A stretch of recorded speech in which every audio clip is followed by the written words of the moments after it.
The Forgotten Colony. Chapter 1. Silent World. The Odyssey emerged from the dark veil of hyperspace, its curved hull gleaming against the lightless void.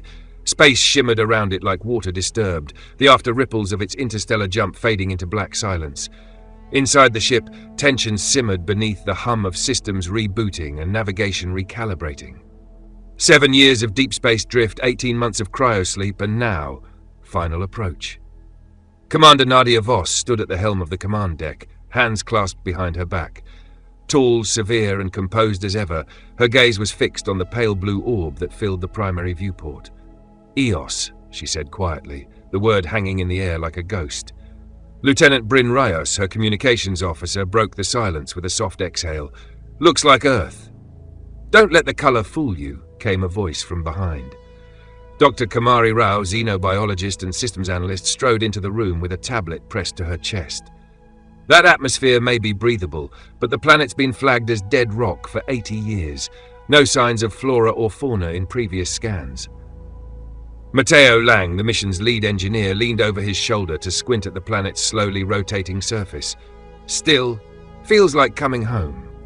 Bryn turned from his console. "Commander, picking up an anomalous signal." Everyone snapped to alert. "Location?" Nadia asked. Bryn typed rapidly. "Surface level. 10 kilometers from projected landing site. Repeating loop. Music." Kamari's brows lifted. "Music." The bridge fell silent as Bryn patched the signal through the intercom. The speakers crackled and then, impossibly, a soft trumpet filtered through, dusty, weathered, but unmistakable. Louis Armstrong's voice creaked with age. "I see trees of green." No one moved. "Source?" Nadia asked again, voice taut. Bryn looked at her. "Clean signal, analog, steady transmission, no decay. If it's old, it's being maintained." Nadia's jaw tightened. "Prep descent." The descent module detached from the Odyssey's docking bay with a muted hiss and dipped toward Eos like a silver hawk. The atmosphere greeted them with soft turbulence, the ship rattling gently as it passed through layers of cloud. Below, the terrain resolved into high-altitude forests, silver-green foliage shimmering in neat patterns around rolling hills and shallow lakes. "Looks beautiful," Matteo whispered. Nadia didn't reply. Her eyes were fixed on the monitors, watching for signs of civilization. She didn't expect skyscrapers or spaceports, but someone had to be maintaining that signal, and someone had made the boot prints. They touched down in a natural clearing, the ground flat and firm, edged by tall, alien trees whose leaves rippled in waves as if sensing their arrival. The moment the engines powered down, the eerie silence of Eos settled over them. Nadia, Bryn, Kamari, and Matteo descended the ramp in full gear, though their helmets remained clipped at their belts. The atmosphere read breathable. No toxins, no radiation spikes. Still, protocol demanded caution. Their boots crunched softly over moss and soil. No insects, no birds. Just wind, whistling through the canopy like distant voices. Matteo was the first to notice. "Commander," he pointed down. A single boot print in the soil, human-sized, sharp edges, fresh. More appeared as they moved forward, a trail leading into the forest. It curved between trees like a walking path. "Eyes up," Nadia warned. "Safety off." They followed the trail in silence, weapons ready. A few hundred meters in, Kamari crouched by a tree. "Bioluminescent bark," she murmured, running a scanner over its surface. "Genetically altered or evolved. This tree shouldn't exist." "Neither should Armstrong's song," Bryn muttered. Then they saw him. Standing between two trees was a boy, barely 10 years old by the look of him. Human, completely still. He wore clean white clothing, and a pendant shaped like Earth dangled from a cord around his neck. He tilted his head. "Are you from the other place?" The 4 explorers froze. Kamari took a cautious step forward. "What's your name?" he considered. "My friends call me Halen." "Are there others?" he smiled. "Everyone's waiting." He turned and walked into the trees. The crew followed him for nearly 30 minutes, deeper into the forest until they crested a ridge. Then they saw it. Down below, nestled in a valley carved by a glistening river, was a city. Smooth domes, vertical gardens, glass towers that spiraled like seashells. Solar panels glittered in the sun. Walkways arched over water channels. The settlement was both futuristic and oddly ancient, like a forgotten utopia. Nadia swore softly. "No satellite scan showed this. They've got shielding," Bryn said. "Serious shielding." They began their descent toward the city. the boy trotting ahead playfully. As they neared the gates, made of woven metal and living vine, people appeared. Men, women, children, all pale-skinned, clean, wearing similar robes of soft fabric. There were no weapons, no soldiers, only calm, watchful eyes. A woman stepped forward. She was tall, graceful, with silver-streaked hair tied into coils and eyes like glacial stone. "I am Elion," she said. "Speaker of the Circle. Welcome to Nova Terra." Nadia hesitated. "I'm Commander Nadia Voss. This is the Earthship Odyssey. We came exploring." "You came remembering," Elion replied. Before Nadia could question further, the city's gates opened. "You must be tired," Elion said. "Come, there is food and much to share." They were led into Nova Terra's heart, wide streets paved with stone and inlaid glass, waterways where children floated and gardens brimming with hybrid fruits. Elion answered few questions directly. She spoke of the settlement, of the crossing, and of the time before the fire. But her tone was always gentle, always vague. At dinner, they sat around circular tables beneath glowing trees. Food was shared, familiar and alien, tubers, berries, grain cakes, and clear nectar that tasted like honey and mint. Kamari whispered to Nadia, "These crops aren't just Earth-derived, they're improved. Someone's been engineering them for decades, maybe longer." Matteo leaned in. "All the tech here is hybrid, like a museum of lost innovation. And yet, no one acted like they had anything to hide. The people of Nova Terra were kind, open, smiling. That night they were offered rooms in a guest hall made of polished stone and solar glass. No locks, no cameras. Still, Nadia ordered silent watches in shifts. She didn't trust paradise. Not yet. Kamari stayed up later than the rest, sitting beneath a vine-covered arch that overlooked the city. She activated her handheld and ran silent scans. "So much doesn't add up," she murmured to herself. "This place, it's a ghost out of time." From the shadows, a figure watched her, unseen, unmoving. The first chapter of Earth's greatest mystery had just reopened, and the people of Nova Terra had been waiting for it. Chapter 2: The Arrival. The early morning sun bathed Nova Terra in a warm amber glow. From the guest hall's panoramic windows, the 4 crew members of the Odyssey could see the alien city come to life. People moved gracefully through the streets, their white and pale blue robes fluttering like banners in the wind. There was no shouting, no commotion, no visible commerce, just a peaceful rhythm of life unlike any city on Earth. Nadia stood at the balcony, sipping a clear liquid offered the night before. It was crisp, slightly citrus, and oddly revitalizing. Matteo had run a quick analysis on it. Clean, mineral-rich water with bioadaptive compounds. Nothing dangerous. Nothing expected either. "Feels like we've stepped into a dream," Matteo muttered as he joined her. "Dreams don't come with surveillance gaps," Nadia replied. "Kamari confirmed they're watching us, just not through tech we can detect." Kamari entered moments later, tablet in hand. "That's because it's biological. I picked up neural signatures, faint but constant. The city's alive, not metaphorically, I mean literally networked." Bryn whistled, peering through the translucent wall. "Bioarchitecture? More like biointelligence," she replied. "Something here is functioning like a collective nervous system." Moments later, a soft chime sounded at the door. It opened without physical contact. Halen, the boy who had first greeted them, stood there grinning. "Speaker Elion is ready to show you the city."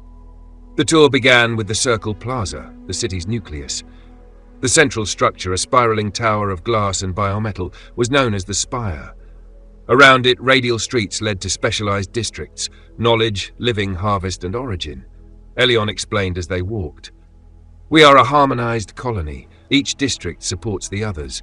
No hierarchy, only function." They passed hovering carts filled with violet fruit, energy-harvesting vines crawling across walkways, and children tending plants that reacted to their touch. "No centralized AI?" Matteo asked. Elion smiled. "Intelligence is distributed. Our systems learn with us, not over us." Nadia exchanged a glance with Kamari, who was scanning constantly. In the Knowledge District, the team was shown the Hall of Memory, a structure that pulsed softly with embedded crystals. Inside, transparent panels glowed with moving text, diagrams, and interactive maps. "Your Earth has forgotten much," Elion said as she traced her fingers over a star map. "But we remember." One star blinked red. Kamari leaned closer. "That's Sol, our sun." Another blinked. "Eos. And these," Elion gestured to faint marks around it, "are the others." "Other colonies?" Bryn asked. Elion nodded. Not all survived, some chose different paths. You'll learn more in time. Later, in the Harvest District, the crew witnessed vertical gardens tended by humanoid drones, or perhaps biosynthetic workers, it was hard to tell. The food here grew at accelerated rates, with minimal soil and no pesticides. Trees bore fruit in days, crops healed from damage within hours. "We don't take from the land," said a guide named Seller. "We grow with it. Our founders gave us the means to repair the Earth's mistakes." Kamari raised an eyebrow. "Founders from Earth?" Seller smiled cryptically. "From the Earth that was." They returned to the spire for a midday meal served communally. It wasn't just nourishment, it was ritual. People held hands before eating, closed their eyes and spoke in unison. "We remember, we belong, we serve the whole." The crew followed politely, though the words chilled Nadia. Later, alone with Elion, she asked directly, "Are we prisoners here?" Elion seemed amused. "Prison implies confinement. You are our guests, but you must understand, revealing ourselves was not a light decision. Because Earth forgot you, or because it was meant to?" Elion studied her. "Because forgetting was easier." As the day waned, the crew split up to observe separately. Bryn visited the Origin District, where elders shared oral history. Kamari collected samples from the air, water and ground. Matteo inspected infrastructure, marveling at fusion hubs the size of toasters. Nadia walked alone. She noticed something strange. No signs of aging infrastructure, no rust, no wear. Everything was in harmony, but too perfect. In the reflection pools at the edge of the city, Nadia met a child sketching strange symbols in the water's surface. They glowed briefly before vanishing.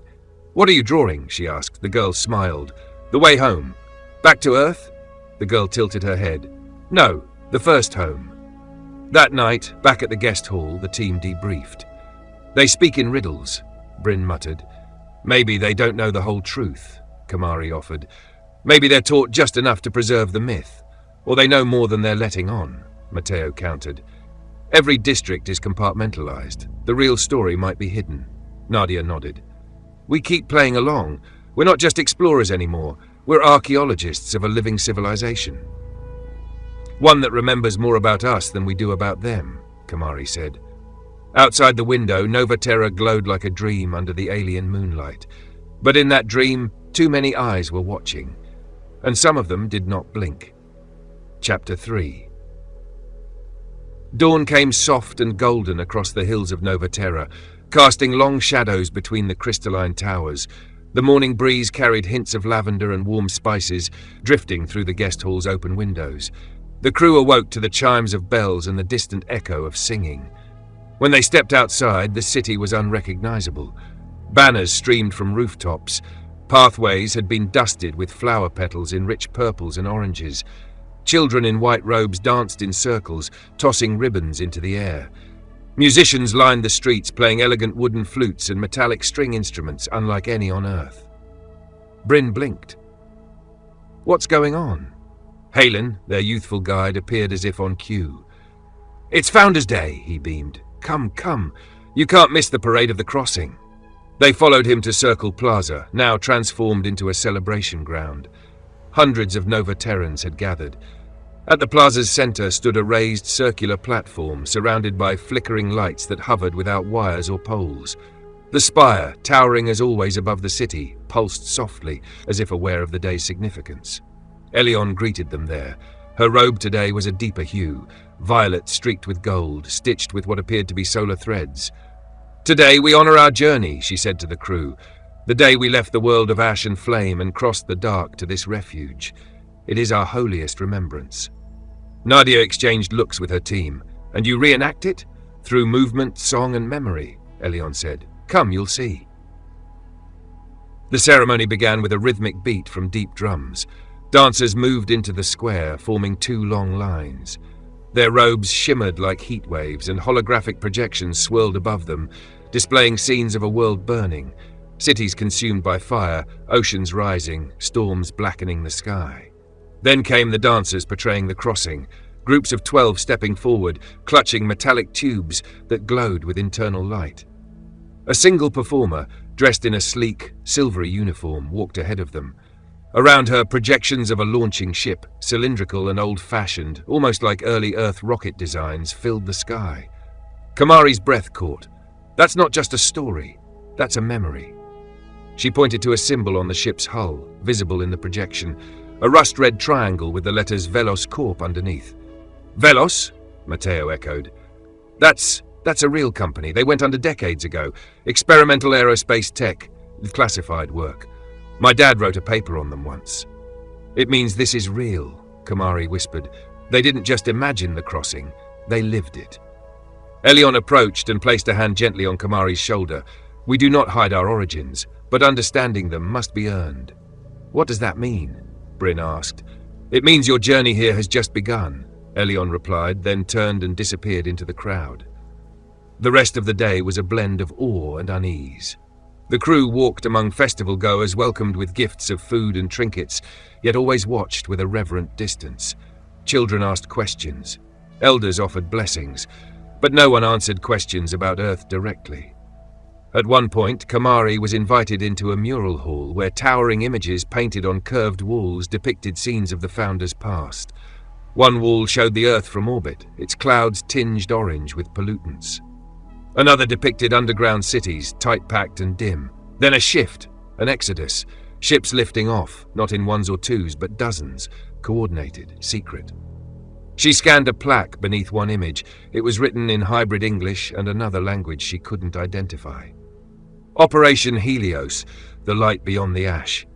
She took a picture with her tablet. The mural wasn't art, it was a record. Matteo found himself wandering into the artisan district, where he was captivated by a group of engineers assembling a moving sculpture from strands of light and floating glass. He asked them how the materials worked. Their answers were friendly but evasive. They know more than they're saying, he muttered to himself. Behind him, one artisan murmured something in a language Matteo didn't understand. Another replied, "Watch them. Some truths aren't ready." Later that evening, as the sun dipped low, the entire city gathered on the upper tiers of the spire for the final ritual, the lighting of the circle flame. A ring of polished stone surrounded a shallow basin. Within it, a swirling liquid, almost metallic, began to shimmer. Elion stepped forward and spoke. We remember the crossing not to glorify exile, but to honor courage. Our ancestors chose light. They left behind shadows, and so we keep the flame, as a reminder and a promise. She touched the liquid with her fingers. Instantly, it ignited into soft blue flame that danced but gave off no heat. All around the basin, the citizens murmured, "We remember, we belong, we serve the whole." The crew repeated the phrase with them, hesitantly, unsure of what it truly meant. As the flames rose and cast their glow on every face present, Nadia felt a strange pull, a gravity of belonging that wasn't hers. It was seductive, and it was dangerous. That night, after the ceremony, the crew met on the roof of their guest hall. "Thoughts?" Nadia asked bluntly. "They remember more than Earth ever taught us," Kamari said. "These aren't myths, they're history, hidden, buried or erased, but real." "And we're just supposed to believe they made it here alone?" Matteo asked. "Who helped them? How did they survive for centuries off-grid? There's more tech here than Earth has in its black ops labs." Bryn frowned. "There's a pattern to how they speak, circular, symbolic, like they're guiding us down a path, but only letting us see one step at a time. Or like they're waiting for us to stumble," Nadia said. "We need access to deeper archives, maps, records. There's a bigger picture here, one that doesn't just change history, one that could change Earth." "Do you trust Elion?" Kamari asked. Nadia stared at the distant spire. "No, but I trust the truth, and we're getting closer." Below them, the blue flame continued to flicker in its basin, casting its silent glow across Nova Terra, but some shadows stretched longer than light. And they had only just begun to see them. Chapter 4, Records and Lies. The following morning dawned grey and overcast, the first such day since the Odyssey crew had arrived. It was as if Nova Terra itself had sensed the shift. The celebration was over, and now the truth lingered in the air, thick and electric. Commander Nadia Voss stood outside the guest hall with Kamari, Bryn, and Matteo. None of them had slept well. Their minds churned with images from Founders' Day, the burning Earth, the departing ships, the reverence that coloured every citizen's voice. Kamari held her tablet close, her eyes dark with purpose. "We need more than ceremonial pageants. We need data. Proof." As if summoned by intent, Halen appeared again. This time he wore a deep indigo tunic. embroidered with small constellations. "Elion invites you to the Hall of Memory," he said. "You've been granted access to Level 2. Matteo raised an eyebrow. "How many levels are there?" Halen grinned. "More than you've seen." The Hall of Memory was a cathedral of knowledge, vast, vaulted and alive. Its walls shimmered with reactive light, shifting colors as the crew entered. Transparent spires jutted from the floor like crystals, each one humming faintly. Between them, holographic interfaces blinked awake. A quiet archivist awaited them. Day. Tall, androgynous, and serene, Day wore a translucent robe and bore an intricate tattoo that wrapped from temple to jaw, a flowing script that pulsed softly with his heartbeat. "You seek the truth," Day said without preamble, "so come see it." They were led down a ramp to a lower chamber lit only by the glow of archival cores. At the center, a sphere hovered, pulsing, flickering. Inside, threads of gold light twisted around one another like strands of DNA. Day gestured. "This is the origin core, the oldest knowledge we preserve." Kamari stepped forward and activated her tablet. The sphere responded, blossoming open. Light filled the room, forming scenes. A massive hangar deep beneath ice. Engineers welding the ribs of a massive ship. A woman, clearly in command, barking orders in 5 languages. Men and women loading canisters marked genetic seed bank. A date hovered above the scene, 2032 AD. Nadia's stomach tightened. That was over 2 centuries before Earth's space agencies claimed to achieve deep colonization. Then came blueprints, a vessel labeled Velos 1. Its specifications matched the mural they'd seen the day before. "Impossible," Bryn breathed. "We never read about this. There's nothing in public records." "Because those records were rewritten," Day said. "Your history is incomplete." They watched hours of video condensed into moments, encrypted logs, private council recordings, and even psychological simulations for future settlers. They saw the Council of Departure debate Earth's future, cite the collapse of ecosystems, and argue the ethics of leaving. They did not plan to save Earth. They planned to replace it. "Operation Helios," Kamari whispered. "It wasn't salvation. It was abandonment." Bryn slammed a hand on a console. "They left billions to die. They didn't even try to warn us." "And what are we?" Matteo asked, the question catching in his throat. "Are we descendants of the ones who stayed, or were we engineered to forget?" Kamari zoomed in on a section labeled Terra Rebirth Project. It described the preparation of a second Earth, bioengineered ecosystems, genetic memory culling, psychological conditioning to prevent dangerous curiosity. Earth as they knew it had been manufactured to forget the truth. Later, as they sat in silence at the edge of the hall's garden, Day returned with a small data crystal. "This," he said, handing it to Nadia, "is a copy of what you saw. It will integrate with your ship's systems, but you must choose when to share it. Once Earth knows, they may try to silence us again." Nadia looked him squarely in the eye. "Has Earth been here before?" Day hesitated. "One ship, 40 years ago. They did not stay, and they erased their tracks." "Did you let them leave?" "We watched. We learned." Back at the guest hall, the crew argued late into the night. Bryn wanted to expose everything immediately. "This changes everything. Earth's people deserve to know what was done to them. We're living in a cage, and we didn't even know it," Matteo cautioned. "Do you think Earth's governments will thank us? They'll destroy this place to keep the truth buried." Kamari agreed. "We have to be strategic. We upload copies, but we don't reveal the source. Not yet." Nadia remained silent for a long time. Then, "We need to learn everything, not just the past. We need to know what's happening now. Who built this city? Who maintains it? Are there others?" She looked at the data crystal glowing softly on the table. And most importantly, if Earth was a reset, what were they trying to erase? Chapter 5: The Mirror Room. The pathway to the Mirror Room began with a descent into the oldest structure in Novaterra, a tower not made of glass and vine, but of obsidian, stone and etched alloy. It lacked the elegance of the city above. It was ancient, raw, forgotten. Elion met the crew at its entrance, her expression more serious than they had ever seen. She wore no robes today, only a dark utilitarian suit with silver lines running down the sleeves, a uniform that resembled those seen in the archive footage. "Few outside the circle have walked this path," she said. "It is not a rite of passage, it is a test." Nadia led the way. Kamari, Matteo, and Bryn followed close behind. They passed through low corridors lit by glowing strands embedded in the walls. Symbols lined the stone, constellations, genetic spirals, and glyphs Kamari's translator couldn't decode. This place predates Novaterra's founding, Elion explained. It was built by the first wave, those who crossed when survival was uncertain. At the end of the corridor, two massive doors loomed. They slid open soundlessly. Inside, a vast chamber stretched in all directions. There were no lights, no windows, only walls of smooth silver-black metal that seemed to absorb light. And standing in the center of the room, 5 columns, arranged in a circle. Elion stepped aside. Each of you must enter alone. The mirror room shows not who you are, but who you were and who you might become. Nadia went first. She stepped into the circle and touched the nearest column. A ripple spread through the floor. One by one, the mirrored walls flickered to life. At first, she saw only her reflection. Then it changed. A younger version of herself appeared, ambitious, furious, arguing with Earthfleet Command about exploration rights.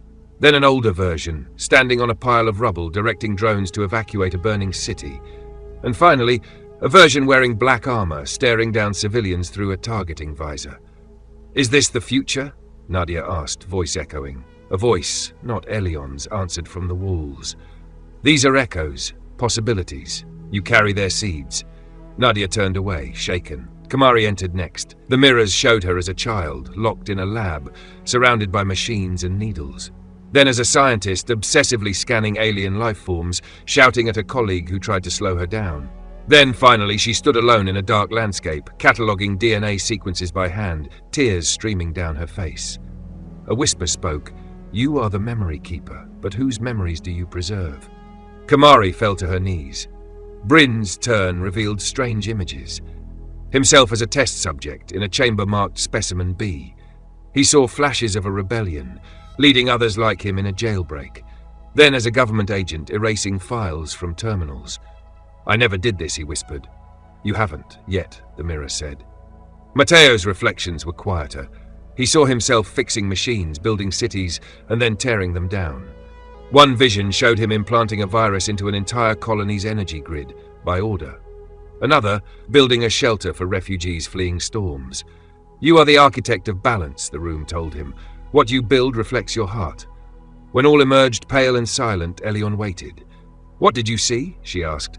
No one answered at first. Then Kamari said softly, "Versions of ourselves we didn't know existed. Versions we might become." "Good," Elion replied. "Now you understand. Memory is not only past, it is potential. What you do from here will echo across every world." She handed Nadia a crystalline ring. "This gives you access to the final chamber, the Chamber of Origins. There, all questions may be asked." "But not all answered," Bryn said. Elion nodded. Chapter 6, We Are the Originals.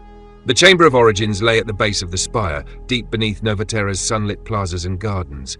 A secured elevator, guided by the crystalline ring Elion had provided, descended silently through layers of stone and alloy. The walls turned from smooth bioglass to weathered metal, marked with ancient seals. The chamber door opened into a wide circular vault. Unlike the elegance above, this space felt militaristic, cold and functional. Rows of stasis pods lined the far wall, each one covered in frost. Holographic projectors glowed to life as the crew stepped in, illuminating a massive timeline spiraling up the domed ceiling. Elion waited for them inside, her voice calm but firm. "You asked who we are. This is where the truth lives." She gestured to the wall where old footage began playing. It showed the original Council of Departure, Earth's wealthiest and most powerful figures sitting at a long table. Climate disasters, wars, and economic collapse played in the background. They didn't believe Earth could be saved, Elion said. So they left. The first exodus was hidden. The public was told they died in disasters, but in truth, they built EOS. Kamari's eyes scanned data flashing on a side console. These names, some are in Earth's records as philanthropists or martyrs. They rewrote their own history. Elion nodded. Not just history, genetics too.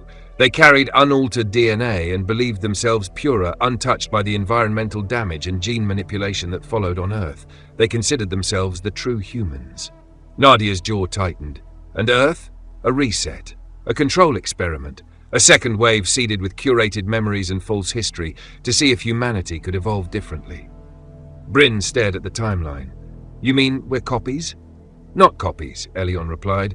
Continuations. You were never meant to find us, but you did. Matteo walked along the rows of cryopods. Many were empty. Some still contained frozen figures, faces peaceful in sleep. These are the original settlers? The ones who chose stasis, Elion said. Their descendants run Nova Terra. I am one of them. But many chose to live and evolve here. We built this society without war, without greed. By hiding the truth, Nadia snapped. Elion's eyes flickered. Truth without context is chaos. You weren't ready. We are now. Elion studied her a moment, then approached a console and activated a second feed. A satellite image of Earth appeared.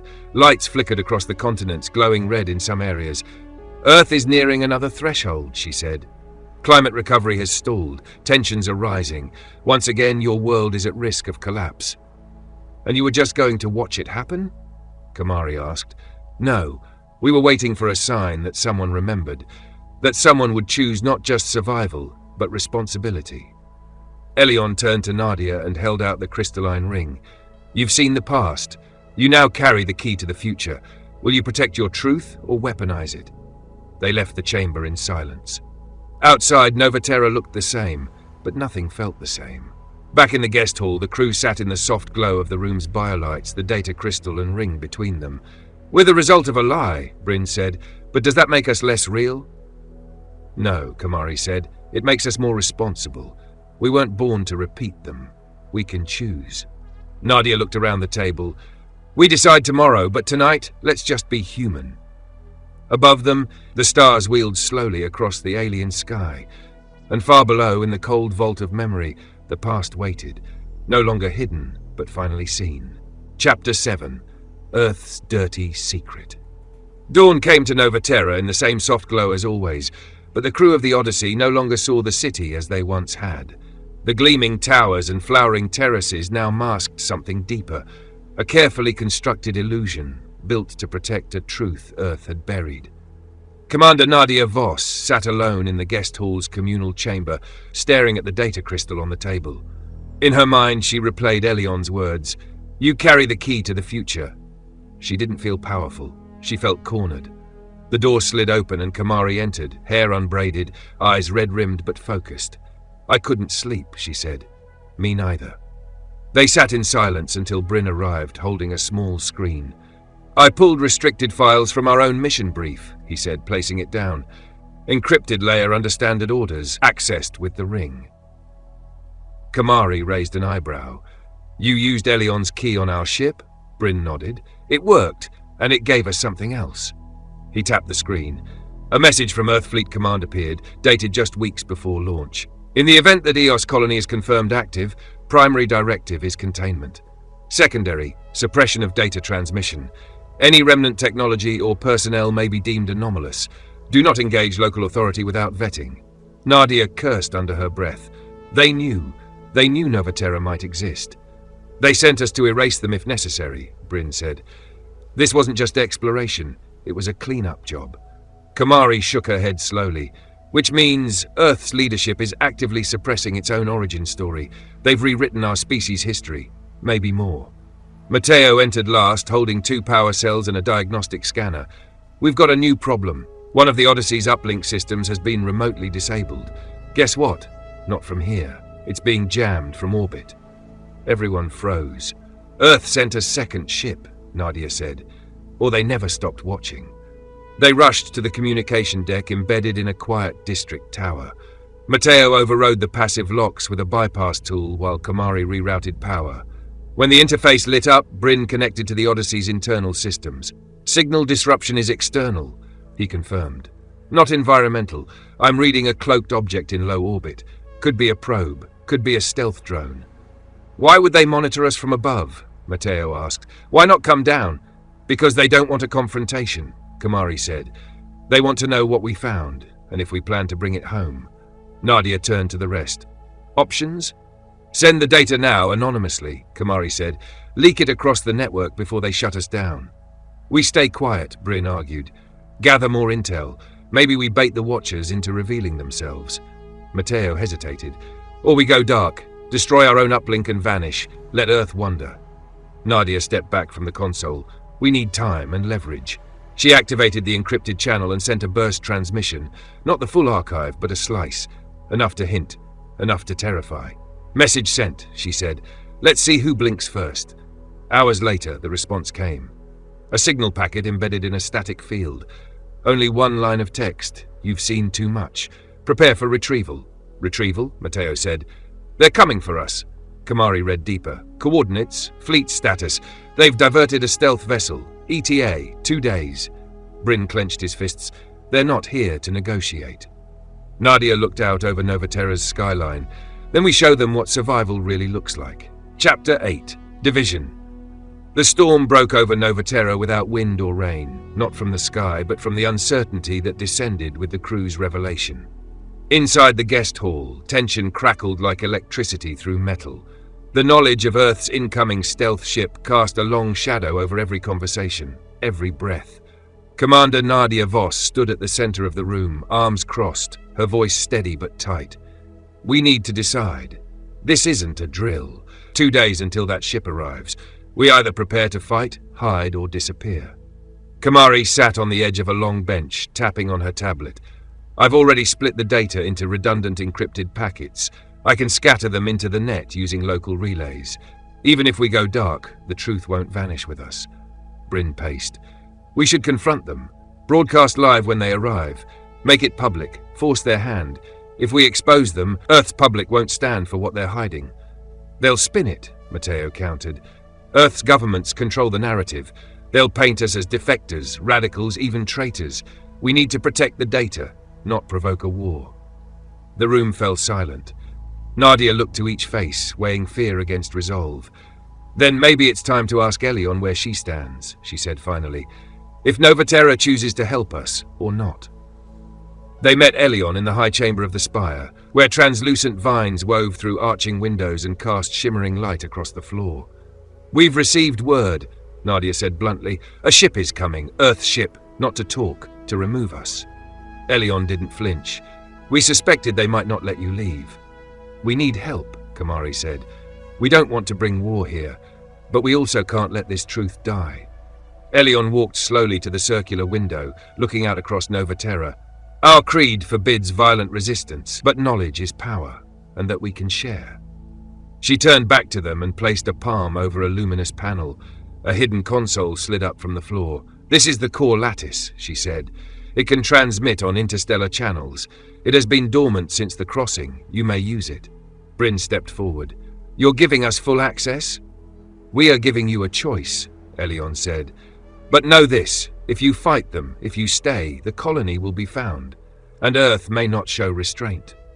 Then we defend, Matteo said. We protect Novaterra. But not all agreed. That night, the crew sat divided in the common space. I'm staying, Matteo said firmly. We can harden the city's defenses, disrupt the incoming ship's approach. We've got tech Earth doesn't know exists. Bryn shook his head. And what? Turn Novaterra into a battleground? The moment we militarize this place, we become exactly what they feared. I agree, Kamari said. We shouldn't bring the fight here, but I also can't let them silence this place. If we leave, we have to ensure the message spreads, globally, permanently. Silence followed. Then Nadia spoke. We split. 2 stay, 2 go. We hand off the archive. Full broadcast across every channel Earth has. And if they try to shut it down, we trigger a relay from orbit. Who goes? Bryn asked. I will, Kamari said. I know the encryption layers. I can make sure it survives transmission. Nadia looked at Matteo. You stay with me. We'll coordinate with Elion. Prepare for every outcome. Bryn exhaled. And I guess I go with Kamari. She nodded. We don't leave quietly. We leave loud. The next morning, plans were already in motion. Kamari and Bryn began prepping the escape craft, outfitted with data cores and a phased cloaking field provided by Novaterra. The colony's engineers, now fully briefed, worked silently, aware their secret might soon become a battlefield. In the underground defense chambers, Matteo and Nadia activated dormant drones and shield protocols. Elion watched them with somber eyes. This was not how we hoped to meet your world, she said quietly. Nadia replied, sometimes the truth chooses when to surface. As the day drew to a close, the countdown began. The Odyssey's uplink was repaired, the orbital probe's signal grew stronger, and far beyond the atmosphere, an Earth fleet ship drew closer. Division had come, but so had resolve. Chapter 9. The Recall Vote. The sun had not yet risen when Commander Nadia Voss called for a final crew meeting. A soft orange hue traced the sky outside the guest hall windows, a fragile calm before the inevitable storm. They gathered in the circular room at the heart of the spire, not in secret, but not openly either. Only Elion stood with them. The citizens of Novaterra went about their morning unaware that their sanctuary's future now rested in a single decision.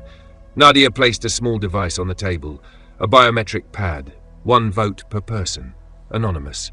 "We came here to explore," she said. "We found something bigger. We've each made our arguments. Now we vote. Stay and fight, leave and warn, or something in between. This decision is ours, not Earth's, not Novaterra's." No one said a word as each stepped forward. Kamari pressed her palm to the pad first. Bryn followed, jaw tight. Matteo hesitated, then stepped forward. Nadia placed her hand last. The device blinked. 4 lights, 1 per person. Then it displayed the result. 2 votes for departure, 1 for defense, 1 for full transmission. Kamari looked around. "We're split again." Elion stepped forward, calm as ever. "Then allow me to offer a compromise." She activated a holomap above the table, revealing a hidden orbital platform, long dormant, disguised as an asteroid fragment. The Ark Spire, a remnant of the crossing, still functional. It can house your escape vessel, it can broadcast your signal, it can shield the colony if necessary. Nadia narrowed her eyes. "Why didn't you tell us about this before?" "Because it wasn't your path. Until now." Matteo nodded slowly. "We launch from the Ark, we broadcast, and we draw the ship away from Novaterra." Bryn exhaled. "And if they come after us instead?" "Then we lead them away," Kamari said, "and we don't stop until the whole system knows the truth." Nadia stood. "Prep the launch. We leave tonight." The Ark Spire was older than any structure the crew had seen. Docked in a dark side orbit, shielded from Earth satellites, it floated like a myth half-remembered. As they boarded, systems flickered back to life. Kamari worked quickly, integrating the archive into the Spire's core. Bryn plotted a stealth escape route. Nadia and Matteo coordinated with Elion, timing the defensive protocols to confuse and misdirect the incoming Earth fleet ship. The tension in the station was suffocating. Above them, the stars looked cold. Below, Novaterra glowed gently, unaware of the forces converging overhead. At midnight, the Earth fleet vessel entered visible range, a sleek obsidian arrow, bristling with jammers and armed shuttles. No insignias, no warning lights. Inside the Ark Spire, Kamari activated the signal. "This is Dr. Kamari Rao, crew of the Odyssey. We have uncovered suppressed history of human origins. Novaterra exists. We are not the first. We are not the only. You deserve to know." The signal blasted across every channel. Orbital relays, encrypted networks, public bands. It echoed across Earth skies before jammers scrambled, but it was too late. The truth was out. The recall had begun. Chapter 10. A Colony Remembered. The transmission echoed like thunder in silence. Across Earth, across lunar outposts, across Martian satellites and asteroid mining colonies, the truth spread. At first there was disbelief, then confusion, then outrage. Governments scrambled to contain the leak. Some denied everything. Others demanded investigations.